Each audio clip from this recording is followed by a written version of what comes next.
All right, guys, welcome back to another episode of the Whole Life Millionaire. I'm excited today because I have a great friend of mine, a mentor of mine, an author, a speaker, a businessman, my current coach, Mr. Richard Abraham, on with us today. Welcome, Richard. Hey, thank you. Great to be here. Nice to see you, as always. Yeah, honored to have you, Richard. I came across you about 5, 6 years ago. I read a book that you wrote called Mr. Shmooze. And, and when I read that book, I was at a journey in my life where I was doing business. I was successful in business, but I just wasn't doing it in a way that was very harmonious to me. I just wasn't happy with the way I was doing business. I was doing business for business sake. And I stumbled upon your book, read your book, and it took just a little. It took a little. I got it a little. And then I picked it back up about 2.5 years ago. And I'm like, you know what? I want to be Mr. Shmooze. And I thought I should reach out to Richard Abraham and have him teach me how to be Mr. Shmooze. And I gave you a call. You remember that? And then that began a beautiful friendship and so much learning that I'll keep with me for a lifetime. So what I'd like to do is start by, understanding who you are, go into the book a little bit, and then go into some of the teachings you've done with me over the course of the last year. Would that be cool? Sure, of course. Yeah. All right. So Richard, tell me about you. You originally grew up in the Midwest. Is that correct? Yes, the Chicago area. Really? And you got some brothers and sisters? I have a brother who was recently deceased, so that was the big one. Oh my goodness. And then, so there were two brothers and you ended up going to college and playing college basketball. That's correct. Where did you play that at? I played at Southern Illinois University. Wow. And all 4 years, did you start right out of the gate? Yes. Wow. What was that experience like for you? Well, basketball was always a big part of my life through grade school, high school, and into college. And it's sports at its best is a tremendous team, understanding how to be part of a team, understanding how to take coaching, learning how to a skill set, and evolving over time. Lots of good life lessons there. Yeah, that's wonderful. And then after college, what did you do after that? Bounced around a little bit and then wound up moving into the commercial real estate business on the property management side, and that evolved into development and brokerage, and eventually I was running some pretty good sized commercial firms. Yeah, yeah, wonderful. And then you did that for how long? I'd say, well, off and on forever. But as sort of the core of what I did, I'd say 30 years. 30 years, and then you retired, or did you go out? Is that when the next phase of your life began? No, it's really a blend. The commercial real estate industry begot some writing that I was doing, and that wound up getting into some advisory work, and then back to real estate. So it's really sort of a dual career path that blends in and out of itself. Yeah, I love that. So you talked about your writing. You've written more than one book, and we'll talk about two of my favorites. I've read them both. But let's jump right into the concept of Mr. Shmooze. Where was that born? Yeah, Mr. Shmooze was born from, I had gone back to the University of Chicago and written a master's degree thesis with the head of the psych department there on characteristics of great salespeople. I had become fascinated when we were building big buildings. We were constantly buying, millions and millions of dollars worth of things from people, goods and services from people, as well as selling office space and so forth. I became fascinated with outstanding salespeople. So you might have a situation where you'd bring in 5 architectural firms for a project, and they would all give their best shot, but one would stand out for some reason. And I became interested in, well, why were they memorable? Or what was it about the lead person speaking that became so appealing and so attractive? So I wrote the thesis on characteristics of great salespeople. We did some diagnostics and some testing.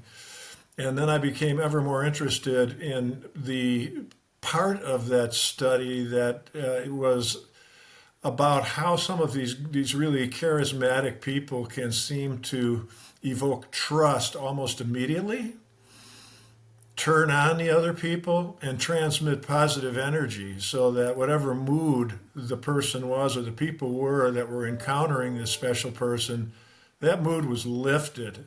And when they left, they felt better. They might not know why, but they did. So like going into a Tom Cruise movie or Top Gun, you go in, you come out feeling better. All right, well, that was carefully constructed that way, but they probably couldn't have pulled it off without Tom Cruise. Well, these are the Tom Cruise of salespeople. They don't have to look like him, but they have that same ability so that you want to go back to that person again and again for that lift. And so I then wound up writing a book about salespeople that are like that, and it's called Mr. Shmooze, and it's a fable about a person who moves through life or moves through his week operating the way these very special people do. And then I wrote it from the point of view of somebody who is an intern to him for the summer. And the intern writes about and describes how mind-bending it is. Here's how this kid thought life worked, and here's how it worked at the top of the sales spectrum. And so that's how that all came about. Yeah, that's wonderful. I mean, that book 100% changed my life because I read it as a business book. I mean, the title of the book is Mr. Shmooze, The Art and Science of Selling Through Relationships. Yes. And I picked it up so I could be better at business. But as soon as I started reading about this, I started thinking, well, my wife could benefit from a better experience with me. My children could benefit from a better experience with me. My employees could benefit from a better experience with me. And I started thinking, well, how do I become Mr. Shmooze? And I look at specific parts of that book, and what I've noticed, and obviously having the benefit of talking to you for a year about the book, as well as many other things, is that it's not locked into a behavioral profile, which is what I thought. I got to change my behavioral profile. It's actually anybody can be Mr. Shmooze. Could you expound on that a little bit? Well, certainly. My partner is a very, very accomplished psychologist. So we're always studying this stuff at all times for different reasons. But one of the things that we have learned is that charisma, for example, you're not born with it. It's a learned behavior. It's a learned characteristic. So John F. Kennedy wasn't born charismatic. Bill Clinton wasn't born charismatic. Somehow along the way, they picked it up, they learned it, they copied it, whatever it took to become the people that, they'd meet folks and go, God, is he charismatic? Well, not always, not as a skinny little kid or whatever. So I guess the point that I'm trying to say is it's not so much about becoming a certain person. It's about the thousands and thousands of things these people do and have picked up along the way that form sort of this charismatic, magnetic personality. That's what I was fascinated with, and that's what we're trying to point out in the book. Yeah, wonderful. Love that. And you can, throughout the book, you can see an intentional behavior, a thoughtfulness that exists. Before I read that book, I would describe myself as unlikable and tactical. Now I would say that I'm a likable person and I'm intentional about relationships. And people that didn't know me before I read that book and before I got into coaching with you actually think I've been this way my whole life, and it comes easily and naturally to me. And actually it was, like you said, a learned skill. And I needed to hire a coach to help me flesh out some of my rough edges, to see things I couldn't see. And I got that benefit from you. But let's talk about some of the things that we read in that book that were that were memorable to me and that I've been able to duplicate in my business. Because the people that are watching this are mostly entrepreneurs, business people, salespeople. Number one is Mr. Shmooze was always prepared with a compliment. He always was listening for those trigger words. And I think you've referred to those opportunities as love kisses or something to that equate. Can you explain that to me? Well, the character in the book and the composite of the people who went into that character have tremendously sensitive antenna. Mm. And they are always listening for vibrations, ideas, thoughts that can be turned around into something that makes the other person feel better. So, instead of saying, hey, nice tie, the class say, hey, nice tie, in the days when everybody wore ties, Right. it would be something much deeper into the person's personal emotions, if you will. And that can either be something that the Mr. Shmooze picked up in that moment in the conversation. It's obvious this person's on a cell phone with this kid's school. Something's going on there. I wonder if there's any way I can help. Or it can be something that Mr. Shmooze prepared because he is a salesperson. And by the way, all entrepreneurs are salespeople. And so in preparation for the meeting, they found out that the person was a Cubs fan or whatever. And so by the time they got to the meeting, they were prepared to do something proactive about that. So it's both ways, it's spontaneous and it's preparation, but you are not concentrating on yourself as Mr. Shmooze. You are all hands on deck concentrating on the other person. How does one person make that switch? I mean, I think that what you're saying is 100% valid and tested in my own life. There was a point in my career and life where I was concentrated on my success and my growth and me. And now I'm more conscious of the world out there. And I've noticed, and I made the saying up that says, when you make your world bigger than yourself, then your world gets real big. And that means you include others, you start thinking about others, and then opportunities arise that you never thought would show up. But how does somebody make that switch from being, tactical to relational, or how do they get there? Yeah, it's a matter of self-education and coaching education. Depends on your style, if you like to be coached or if you like to do it yourself. But the seminal book on this stuff was written, I don't know now, 80 years ago. How to Win Friends and Influence People. Nobody's ever written a better book than that about it. Mr. Shmooze is one of 1,000 variations of that theme that just takes it in a little bit different direction that seems to resonate very well with people. But, it's common sense on steroids, really. It's buying into the idea that giving is much more gratifying than taking. And that you're still going to come around and get what you want, but you get it in a very pleasant, natural way, as opposed to stealing or manipulating, or pushing. And so it's really that mental buy-in that this is a very organic, pleasant way to operate. And the reward is every time you do it, you see the other person light up. I mean, after that's happened about 1,000 times, you're sort of like, yeah, this is actually working.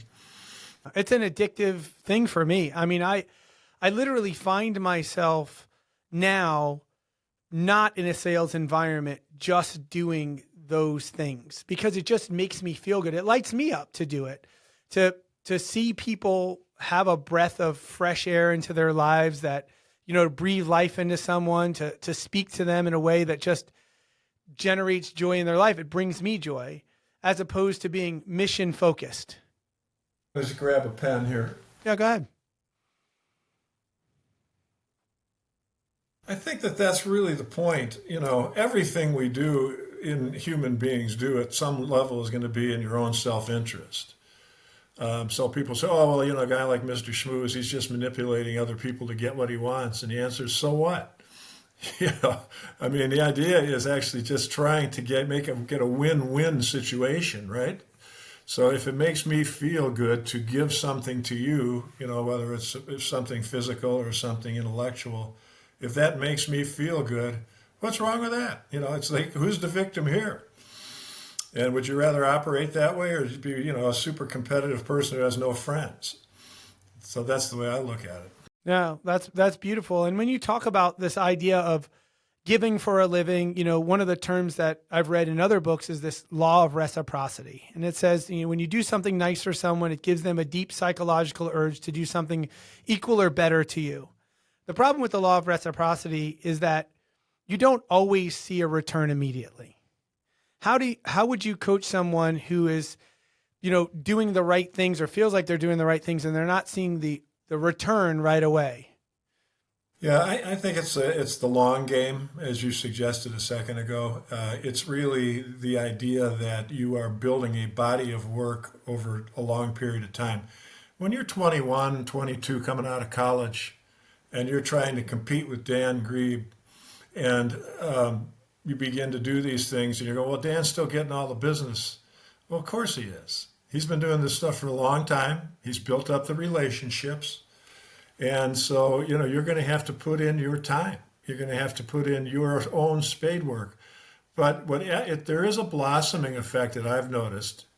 You do it for a while and you consistently, do it again and again, the giving, the touching, the follow-ups. And then you begin to start to get some payoff for that. It's kind of like plowing a field. And then it starts to go faster because people start telling other people. And then you reach that stage in your career where you are getting a nice share of deals. You may not be at the top yet, but it's working.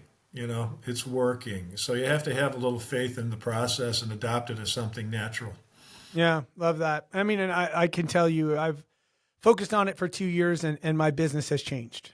I mean, and it's been an intense focus. I mean, listen, I called the author up of the book and begged him to coach me. Yeah, we had a lot of fun together. I am a little extreme, but I wanted something different. And I will tell you, Richard, as a result of this year-long coaching plus the book and the other things that you've taught me, I'm actually happier inside. I go to work and it's not to win, it's to give and it's to be better. And I genuinely feel that. And as a result, I'm working with people that know me, like me, and trust me too. So this adversarial, cutthroat world of real estate doesn't exist anymore. And the business that I'm in is consistent. Relationships are consistent in good markets and bad markets. And that's the antidote, right? I mean, that's the antidote to this business of, the market's good, I'm good, the market's bad, I'm bad. Relationships cuts through a lot of that. Do you agree with that? Absolutely, and it's probably more relevant or more powerful today than ever, because the norm now is not connecting with other people. And so and what I've trained myself to do over many years is to seek out in my day-to-day business, day-to-day life, opportunities to touch people. And so, for example, I might go through and see 3 people talking or 3 people standing there and they're on their cell phones. Because, people are on their cell phones all the time. So They're standing at the health club, they're standing at the reception area, they're on their phones. Now, I could easily say, the heck with that, they're disengaged, I'm going to keep walking by. But I'll intentionally bust that up just for fun.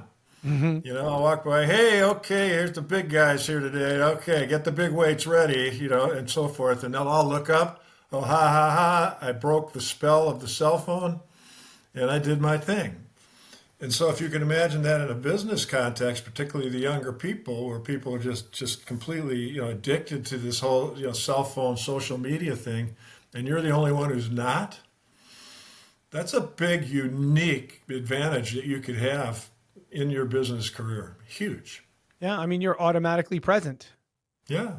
And they're heard, they're seen. I mean, that's what people want right now. And there's never been a time in history where we could communicate at a higher level than we can right now. And there's also never been a time of more loneliness than there is right now.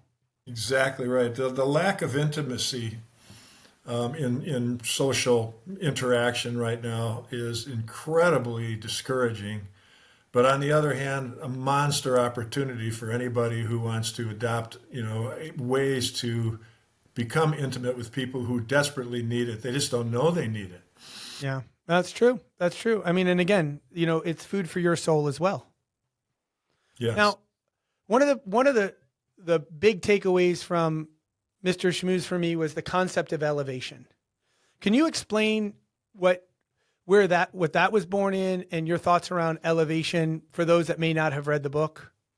Yeah, elevation is the idea that you can take anything and make it a little better.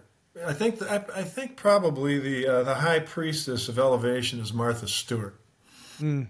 And I didn't take this from her, but I've watched documentaries on her, and her whole deal is, I'm not just going to have a foyer coming into my house. It's going to have beautiful pots and pottery in it. And by the way, that not only that, but we're going to put beautiful flowers in it. And then not only that, but we're going to put seasonal flowers in it. And she just keeps taking it further, and she's turned that into an empire. Books, clothes, whatever. And so the idea here is that whatever you're doing, if you just stop and think about it for a second and say, is there anything that I can do to make it more impactful or more memorable to the other person? Or can the event be a little bit more memorable? And then if it's a collaborative type of thing like a party and you have 6 people there thinking about it together, keep taking it as far as you can until it gets ridiculous. Or you run out of steam, but you'd be surprised how you can take some simple thing like the menu that goes on the plate and turn that into something that nobody has ever seen before that'll blow people away. Yeah. And you start doing that with everything that you do in business, it's unbelievably powerful. Yeah, I mean, and again, it makes you feel good. It increases your business, but there's a personal play to this too. I mean, if you think about how do I want to elevate this business meeting? How do I want to elevate this listing presentation, buyer qualification, closing of a home? Those are all easy ones to go at. I started thinking about it when I read the book and started thinking, how do I elevate the anniversary experience? How do I elevate being a child of Dan Grieb's and being, how do I elevate being the spouse of Dan Grieb? How do I elevate Valentine's Day? How do I elevate Tuesday? Like those little things, and one of the things I like to tell people is the majority of the things I'm talking about are life principles that apply to business, not business principles that apply to life. And that the mistake too many people make is they compartmentalize their learning. They take a beautiful book or a beautiful mind like yours, and they say, okay, I'm going to apply this to business. And then they don't take it home with them. And that's a real shame. So in terms of the book, there's a specific time in the book where there's a golf outing. And in that golf outing, you just literally see, and I didn't count it. I probably will one day because I'm curious. I'm guessing 100 different types of elevation. And I think it started with being in someone's office and seeing that they played golf. And then it was, hey, would you like to come play golf at my country club? Mm-hmm. And then it was, I noticed your son likes to play golf. Why don't you bring your son and one of his friends to play golf? And then it was every stop of elevation you could have. Then it was a private invitation sent to their home. Then it was when they arrived at the golf club, they had a polo with their name on it. There was a thank you card in their locker, golf balls with their names on it. They had a lunch prior to doing either before or after, I don't recall, Richard, but they had lunch. And the Tour Pro stops over to do that. The majority of the elevation that we're talking about there are very small dollar things, like just asking the Tour Pro, hey, can you come and say hello and maybe do a swing checkup on that? Mr. Shmooze probably didn't even have to pay for that. It's not always more money. It's more thoughtfulness. Am I on the right track? Yeah, that's exactly right. And there's kind of 2 parts to that. Number one is when we're brainstorming something like an event, let's just say the golf outing. All golf outings are going to have 7 or 8 or 10 classic things that are involved in golf outings. So we go through each one of them. But what I'll often say is, for example, we had I might have mentioned to you this at one point, we had an indoor big celebration for the best brokerage deals and brought the brokers in for guys who did the biggest deals in our buildings that year. And one of the things that we wanted to do was see if we could, we said, okay, what are the things that we could do that would really blow these people's minds? They've seen everything, they're wealthy people. We said, well, let's give away a car. Now, that's beyond budget, right? That's beyond budget. So any people that may watch this say, well, I can't do that. But then we started working it. And we said, well, maybe we could do sort of like a hole-in-one contest where the insurance company pays for it and we still get the impact. Well, it's indoors. Well, maybe we could do a long putt contest. So we wound up doing a big long putt contest throughout the hall of the party. The car's parked in there, new Lexus, everything's ready to go. And so all night long you could hear, and we got huge impact out of it. And we got lucky, a guy made the putt. I mean, that was, Wow. but that, he didn't have to. And then I had another one, which is a much smaller version of this, from the guy who's probably the top part of my character in Mr. Shmooze. I met him for lunch. He used to like to have lunch at a place that had a booth. You sat next to him. He had it all set up. He said, "Where have you been?" I said, "Well, I've been at the bookstore across the street. I was hanging around for a few minutes. I was looking at the boxing books. I love boxing. And I was looking at this thing on Joe Frazier, autobiography. What an interesting guy. Ali gets all of the accolades, but Joe is an interesting guy." I get back to my office, and the book's on my desk. Mm. And I with a note said, "I hope you enjoy this." Well, obviously, I had gone to the bathroom during lunch. He had jumped on the phone with his secretary. She ran over and picked up the book, brought it back, and had it on my desk. So that's just this instant. He could have waited till later to get me the book, but he elevated it. He said, "I'm going to have this book on his desk when he gets back." And that's what I'm talking about. There's nobody else that I'd met in that marketplace who would ever thought of going that far with a Mr. Shmooze point of view. That's just the way he was. Right. And there is a tactical side to that. And that is, you and I talked about this maybe, I don't know, 3 or 4 months ago. We talked about the idea of, the effect of what you call a schmooze move. It loses its effect over time. So if I have an interaction and I hear about, a need that I could fill or an opportunity to do something of value for someone, and I do it immediately, it gets max effect. But over time, if I wait a week, it still might have effect and it might still be thoughtful, but it doesn't have the maximum effect. And so what I took away from the book and our conversations was Mr. Shmooze doesn't miss opportunities. And so what does that mean? He's prepared. He's got lollipops in his pocket before he even starts a speech so he can throw one to somebody and say, "Great job," and give him a little treat. He's already got some gifts maybe back at his office that he could send out. He's already got a plan with his assistant that knows, hey, I'm meeting with this person. Be ready if. How do you coach, or how would you talk to people about taking advantage of those opportunities? Number one, being a good listener, and then number two, taking advantage of those opportunities. Well, we kind of call it stop, think, and act, but the act part is a big deal. Right? We can all think about interesting things to do for people, but then it breaks down when, well, yeah, but I'm going to get back to the office and I've got other things to do. And maybe it's that instant action is something that I've picked up from these great relationship builders. They move fast. If something is I mentioned at lunch, I like guitars. Something about guitars is to me within 24 hours. It's not 3 weeks later.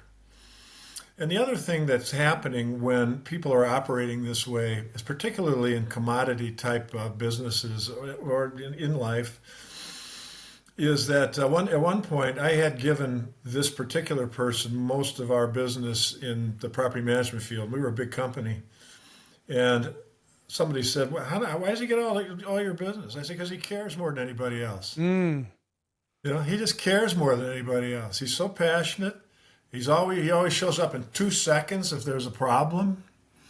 And so that means in a commodity business, if, for example, let's just say insurance, well, when what hits the fan in insurance and you can't get a hold of anybody on the phone versus somebody who's in the old days, if you had a problem at your house or something, that insurance agent was at your house immediately.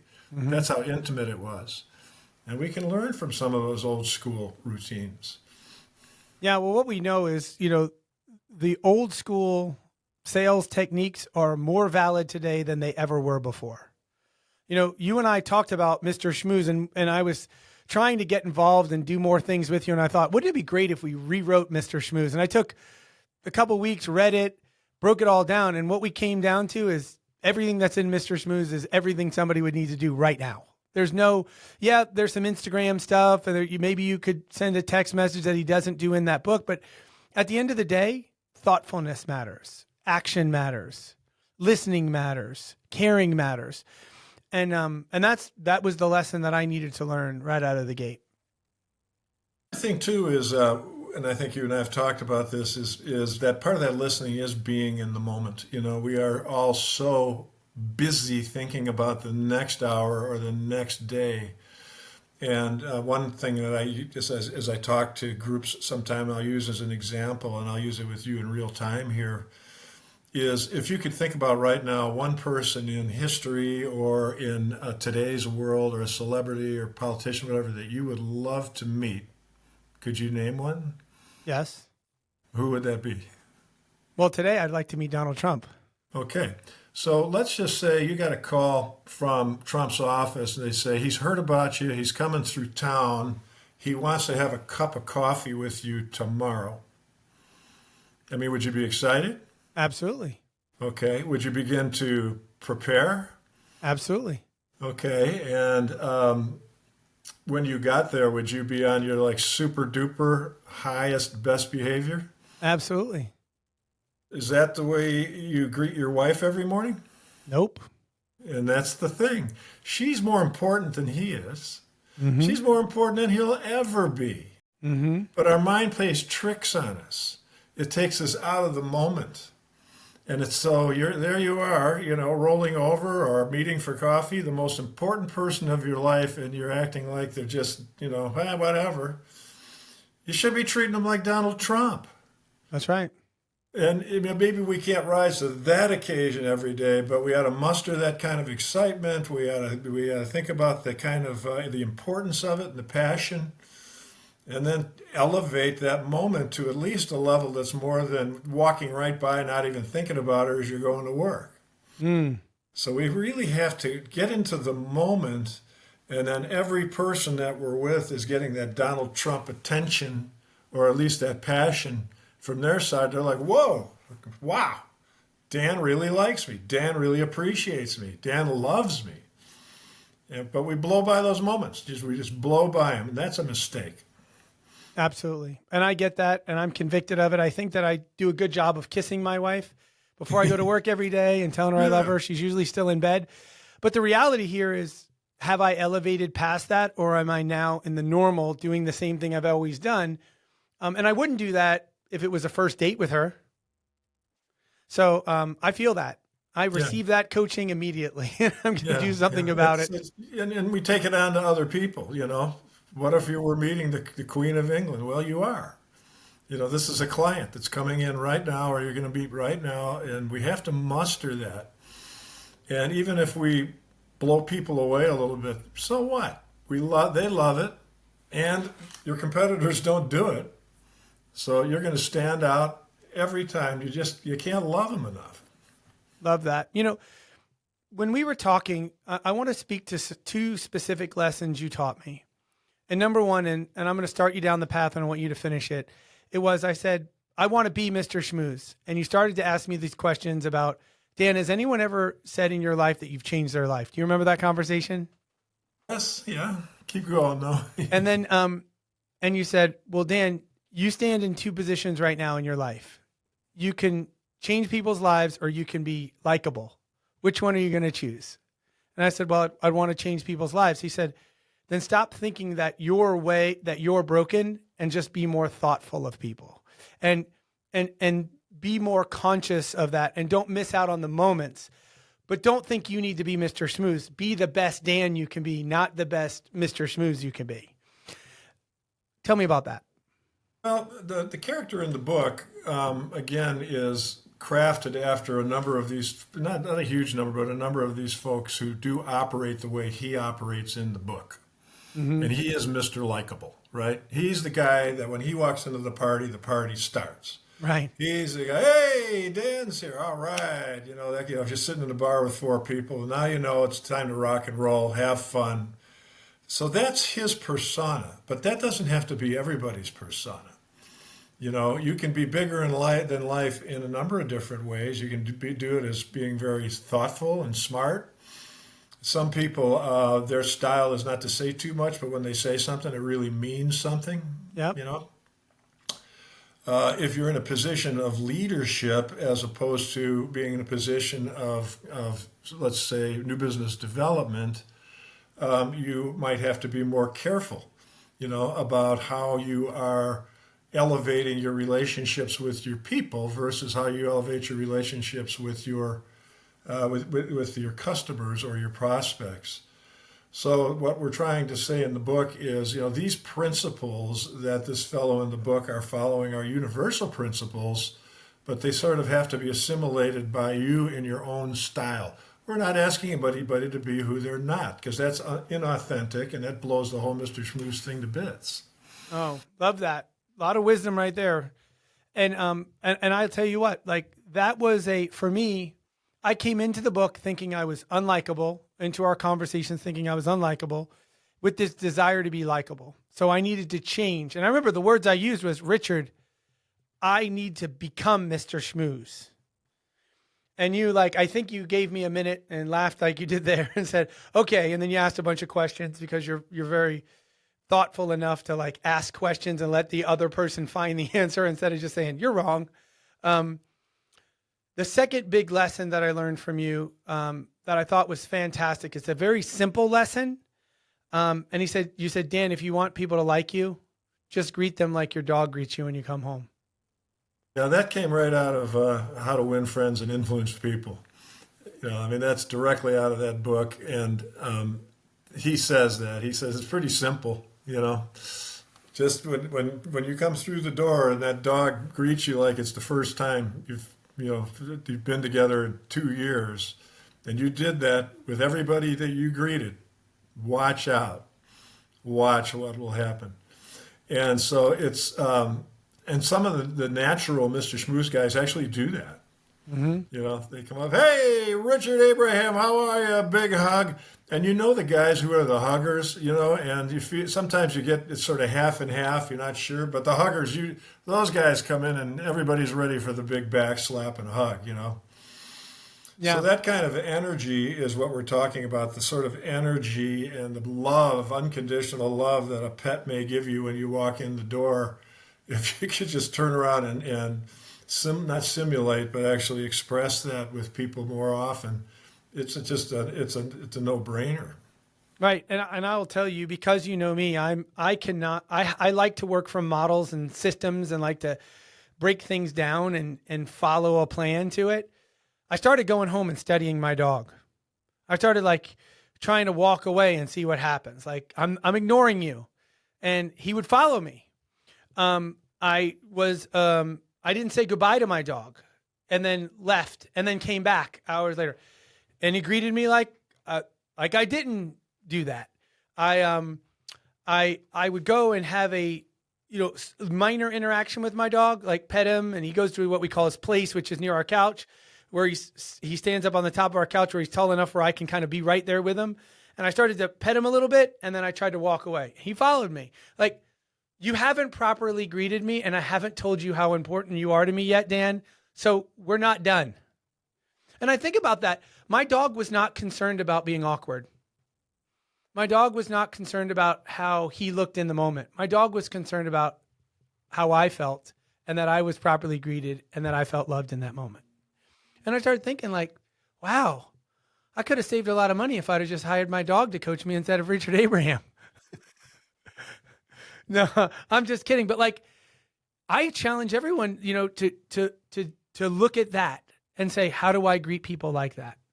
And then also the same is true with when you leave. When I now find myself, as soon as I arrive, I have to say hello to my dog, and then I got to find my wife, because my dog will get in the middle of my wife and I. So he's got to have his moment first. But I also, because I now have this connection with my dog, by the way, that's my wife's dog. It has always been her dog until I started recognizing this and practicing it. Now he's her dog, but I get to spend some quality time with him. I find myself saying goodbye to him Now, my dog doesn't understand time and he doesn't understand I'm leaving, but now I need to say goodbye to him because I know when I come back, I'm going to be greeted in such a way. And it changes the dynamic of the relationship. And it started with me. I love it. All animals can teach us so much because they are in the moment. They are in the moment. They're not thinking about what's going to happen an hour from now. They're not thinking what happened an hour earlier. They're with you and focusing right then on the connection. And I don't care if it's horses or cats or dogs. Wonderful, wonderful teachers of that kind of a lesson. Yeah, wonderful. Well, I've really enjoyed Mr. Shmooze. Is there anything about that book that someone who may have read it before or has yet to read it, you want to say shine a spotlight on as before we move on from that? I think really that's just the point for the younger people that it's not only something that shouldn't be ignored in terms of new ways to communicate, particularly with cell phones, but it actually could be a huge standout advantage. If you go ahead and do your phones, do whatever you need to do on social media, but also learn this. So you can play that card, if you will, anytime you want as part of your skill set. I think it's huge. I know for years people bought the book for college graduates. Somebody would graduate from college and they would buy that book for them. And the young person would get it, go, what's this? And then they come, I get the emails. This was great. Thank you. I wish I had this while I was in college, that kind of thing. So it does seem to have a universal resonance to it that we're very proud of. And it's still selling today on a regular basis. It's an evergreen book. And in fact, someone just mentioned to me that what we might want to do is to do another version of it. And then toward the end, give 5 examples of people who've used this to be very, very successful. They tell their own story. And Dan, we may ask you to be one of those chapters. Well, I'd be honored to do that. That sounds like a beautiful thing. I'd love that. Well, great book. I suggest everybody read it, but don't read that book as a business book. Read it as a life book and think about how you can apply it to both. That's what I would say to it. I would say that my whole life is better as a result of not just reading it, but like Richard said, taking action and then pushing through some of my own limiting beliefs. Like, is this awkward? Is this weird? Is this goofy? And what I've realized, it's not. It's actually just human connection. And the book is called The Arts and Sciences of Selling Through Relationships.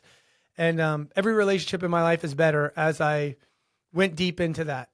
So there's another book that you wrote that I'd like to cover in our last little bit of time here that I think is fantastic as well. Different than Mr. Shmooze. And it is Never Hire Another Bad Salesperson Again. Tell me about that book. Where did you come up with that idea? Well, the idea was that after I wrote Mr. Shmooze, it became a bona fide bestseller. A lot of people will say, oh, this bestseller, is that bestseller. And you may not know that to be a bestseller, you need to sell something like 5,000 to 7,000 copies, not that many. And Mr. Shmooze has sold well over 100,000 over the time, so it's a real deal. And then I was hired, people began to get, the event planners find the best-selling authors, and they had me speaking in big events. So, I might come into a Keller Williams 1,000-person event and be up there speaking. Or it might be in some sort of an association like the Realtors.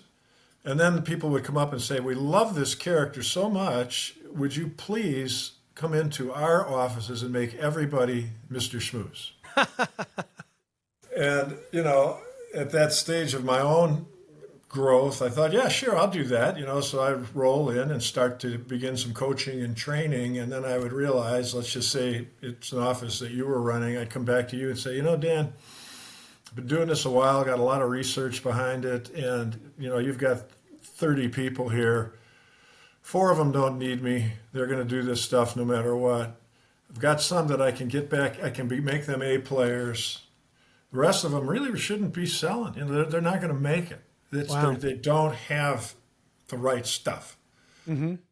And then, people like you would say, look, that's somewhat controversial. I personally hired these people, whatever. Do you have any more evidence? So I looked and looked, and I found a man who was doing research on non teachable characteristics that high performance salespeople share. And those were quickly need for achievement. That's sort of a Tiger Woods. He wins a tournament, he's not satisfied, he's got to win the next tournament, whatever. Competitiveness, we all know what that is. Optimism, very much a key thing when you're doing new business development. 3/4 of the time, 80% of the time, you're going to be rejected. People who are high in these characteristics, rejection is not a factor to them. They use it as a learning experience, or they just say, fine, I'm on to the next one. Whereas people who are not high in optimism will get discouraged, maybe not work as hard, whatever. So it all adds up to a master characteristic called drive. And about 18% of the population have it in the context of sales. So let's just call it 20%. So that means that 4 out of 5 people that most sales managers or owners are hiring have no chance. But they look good in the interview. They're polished up. Let's give them a shot. And then a year later, and $100,000 out the window, off they go. Mm-hmm. So I asked him if he had any type of a diagnostic for that. He said it didn't exist, but we built one, and it's called the drive test. And so coming back to the book explains why drive is so important. Why it's not teachable to adults. Kids can pick it up, but their mentors have to work on it with them. And so if you are building a sales organization, would you rather have people that are all high in drive, or would you rather take your chances? 99% of the company take their chances. We've got customers who load up with high drive people, and we've got 5-star ratings all over the place. Love that. So let's recap that. So the three attributes of drive are a need for a high level of achievement, competitiveness, and a high level of optimism, right? Now, in basic sales, Richard, one of the first things we're taught is the DISC profile and how to sell to these different behavioral styles. And it naturally sounds to me like, all right, well then the only people I'm hiring then are drivers, because that's a behavioral style is called a driver. Can a person that has the other behavioral styles, that I, the S, or the C, could they also have a high level of drive? Exact correlation between a DISC test and the drive test. I know that DISC is throws a big blanket over personality testing, and then they'll take it and they'll say, well, okay, this guy's a manager, so let's see how that looks, or this guy's a salesperson. Uh-huh. The drive test is only for salespeople, and because it's been validated by high performance salespeople. So we'll often have managers say, well, I'm going to take it and see how I do. We go, don't do that. You're not selling right now. You're not obsessed with selling. Your score is not going to be valid. So I don't know the answer to how their other characteristics will come in, but their driver characteristic is probably related to that which we're measuring, but we're much more intense about it. Now, why do you think? I mean, obviously, there's a drive test that you offer, and people can buy it. What do you think stopping more businesses from investing in these tests and using them? And I lost you there for a second, so maybe repeat the question. No Why problem. aren't more firms investing in it? Yeah, why are more employers not using these drive tests if it's a proven technology? Yeah, well, in that case, in our particular business, it's just a matter of exposure. It's a small business; it has to get bigger and bigger and blossom the way businesses do. Mm-hmm. We're not plugged into any of the much larger platforms, if you will, like Dale Carnegie or others, but that's all part of the business plan. I can only tell you that the response from the companies that have used it is overwhelmingly positive, and probably the biggest phrase we get back is, where have you been? Yeah. We've wasted so much money on this. It's a little like the old cliche in advertising that says, well, which 50% of my advertising budget am I throwing away here? Because it's so vague, And so when it comes to salespeople, I know it's 80-20, so just how long am I going to tolerate the bad 80? You don't have to. Let somebody else tolerate them. You're operating at a professional level. This is the NFL. The only people you want are superstars or potential superstars. Love that. Love that. And let's talk about, the whole concept of drive at a little deeper level here. You said it, as an adult, you can't learn drive. So you either have it or you don't. And that's where leadership really comes into play. I mean, at the end of the day, I've hired people for sales that were clearly not for sales. And then ultimately the relationship ended ugly because someone had to be the victim, or I got frustrated with their lack of performance. And then it was a firing scenario and they felt, unfairly treated. But really it was always my fault because I'm the one that hired them. And, we teach in sales pre-qualification. I didn't do the pre-qualification work. And as a result, I suffered because of it. And what we know about in the hiring process, you have a recruiting phase, you have a hiring phase, you have a training phase, and you have a leading and motivating phase. If you fail at the beginning, none of the other steps will matter. But if you get it right at the beginning, all of the other steps don't matter. If you hire a person with high drive and you have a crappy training platform, they'll go on YouTube and learn everything they need to on their own. Leave. Right. Yeah. Right. But if a person of low drive, if you do not hold their hands, they will not do the necessary work to get better on their own because they just don't have the drive for it. That's exactly right. That's exactly right. And in sales, more than almost anything else, it's live or die, right? They have to produce or your business may not make it. They have to produce or they may not be able to put money on the table. And one of the problems is in sales is there are not certifications available. When you hire a lawyer, that person has passed the bar if they're at a certain level, of course, or they can show you their law degree. They're not just going to show up and say, I'm a lawyer. Salesman will show up and say, yeah, I'm a salesman. What'd you sell? Well, when I was 8, I sold Girl Scout cookies, whatever it happens to be. So having a tool like this to begin to separate people who just don't have the aptitudes to succeed, particularly in new business development, from the people who do, it's tremendous. In the NFL Combine, as you know, which has gotten very sophisticated, the reason they started that was because there were these great athletes coming out of college, but they all had different backgrounds. So you might get a guy who was a All-American at Notre Dame, but you might get Walter Payton coming out of a smaller school. So you draft the guy at Notre Dame. Mm-hmm. And Walter Payton goes on to become maybe the greatest in history. So that frustrated everybody. So at this point now, they'll bring all these athletes in and put them through a common series of diagnostics. So then at the end, you're going to get a score. Dan can run the 40 and X. He can lift Y. He can jump Y and so forth. And of course, then they have a benchmark. And you may have been the Heisman Trophy winner, but you do not have the innate credentials to be a big star in the NFL. Whereas here comes some guy from little school and he's got all the credentials. You can teach him the game. Mm-hmm. And you can teach salespeople how to sell real estate or anything else if they have the drive. Love that. Love that. Love that. So we understand drive. We understand this book specifically is for hiring salespeople. And when we talk about, like in the Keller Williams world, we use the concept of talent for a role.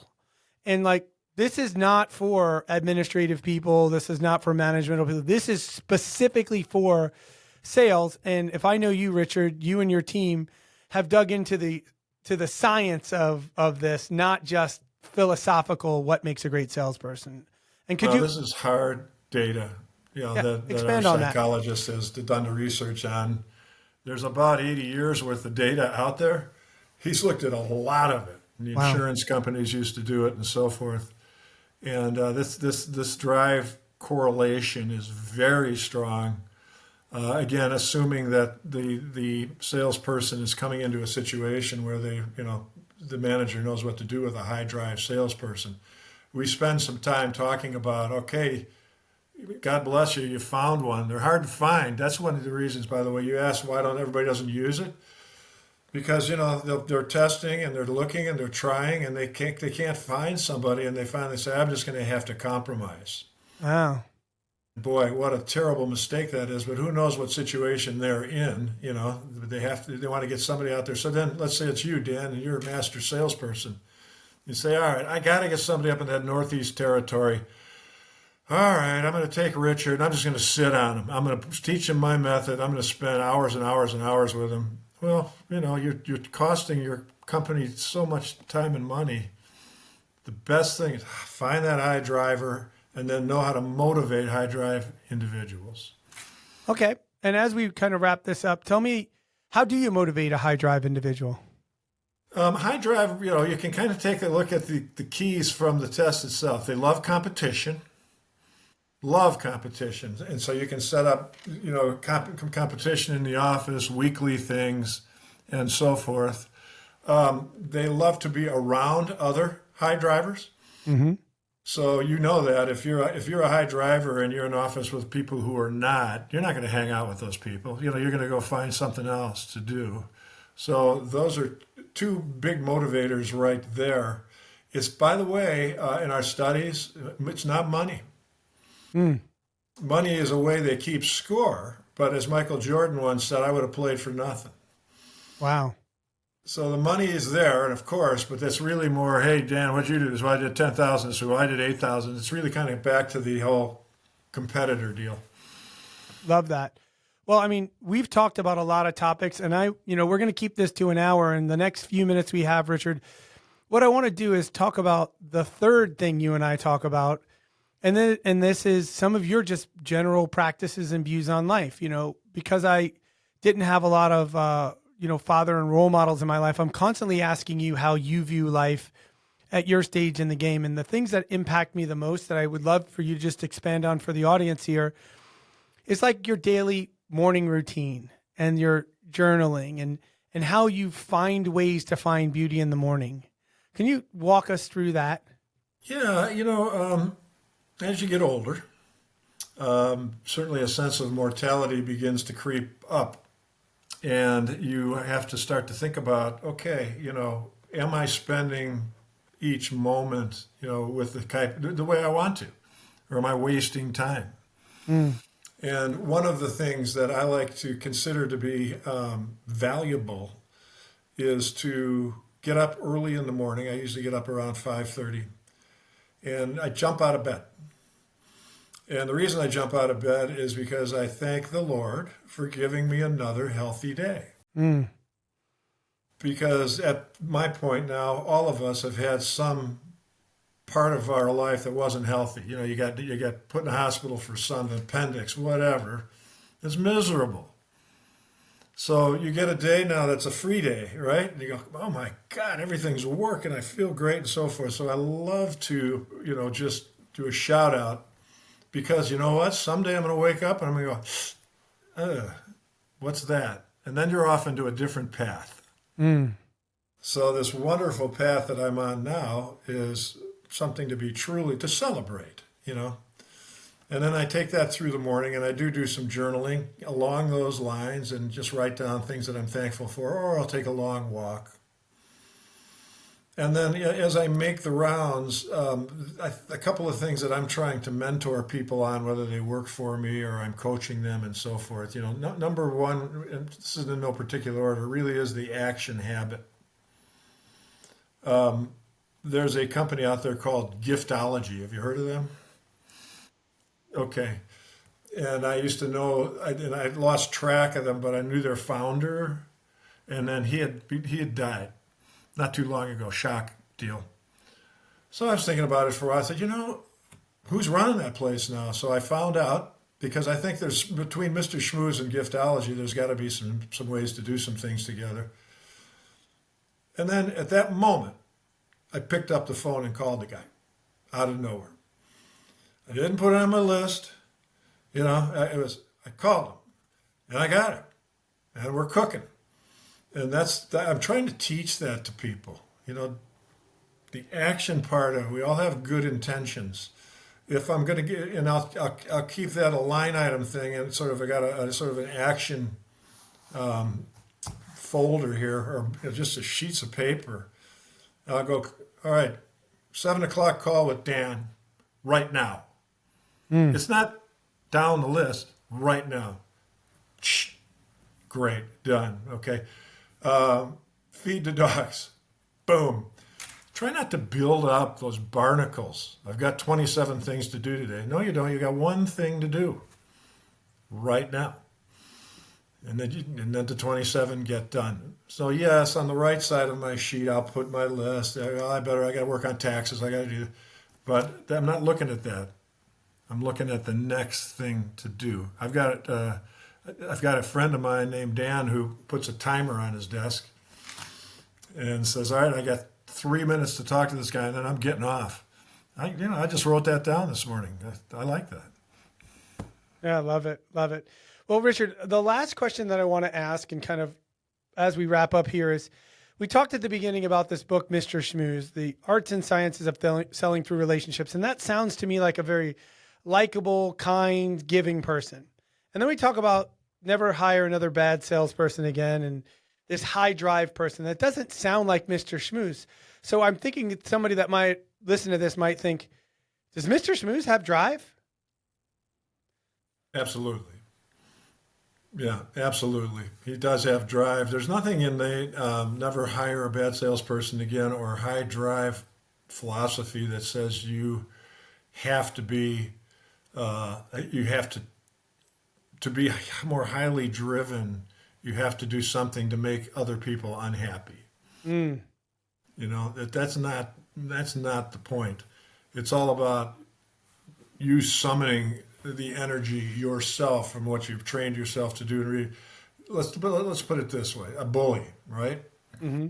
Bully can walk down the street, pick a fight with some kid half his size, beat him up. Is that bully? Is that a drive problem? That's not a drive problem.